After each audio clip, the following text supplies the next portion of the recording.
Кайырлы күн достар. Бүгін сіздермен құйылмалы тауық етінен жасалған пирог жасайтын боламыз. Ол үшін классикалық үлгідегі қатпарлы қамыр жасап алатын, үгілмелі қамыр жасап алатын боламыз. Құрғақ ингредиенттерге майды морозильниктен алынған тоңазытқыштан үткіштен өткізіп бірыңғай болғанша кружкаға айналдырып аламыз. Одан соң жұмыртқамыз бен қаймағымызды салып, осындай бір келкі қамыр илеп алатын боламыз.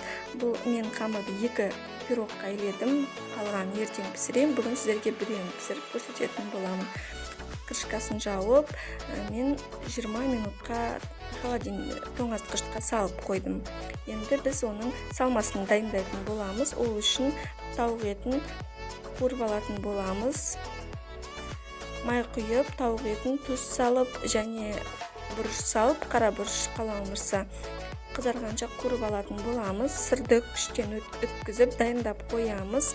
Міне біздің капустамыз да пісті, оны шығарамыз. Пока ол етіміз де қызарып пісті. Оны да кесеге салып қоямыз. Енді қаймағымызға 2 жұмыртқамызды салып, тұзымызды салып, бір келкі болғанша шанышқымен араластырып даярлап қоямыз. Енді қамырымызды шығарып, оны 2-ге бөліп аламыз. Үлкен бөлігін астына, ал кішкентай бөлігін 2 жгут жасауға қалдырамыз. Бортиктарын жасаймыз. Міне осылайша 2 жгут жасап аламыз. Менің формамның диаметрі 24. Осылай жасап аламыз.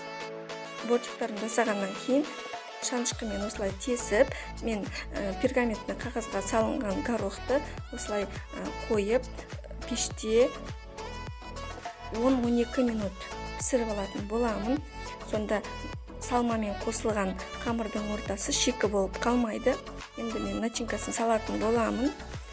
Цветная капуста дейді, осын алып бірінші қабатына салып аламыз. Оның үстінен сырды саламыз. Мен сыр для пиццы дегенді алдым.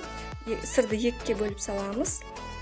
Енді етін салып, жақсылап, оның үстіне тағы да сырды салып, қаймақты құямыз. Және мен духовкаға 30-35 минутта пісіріп алдым.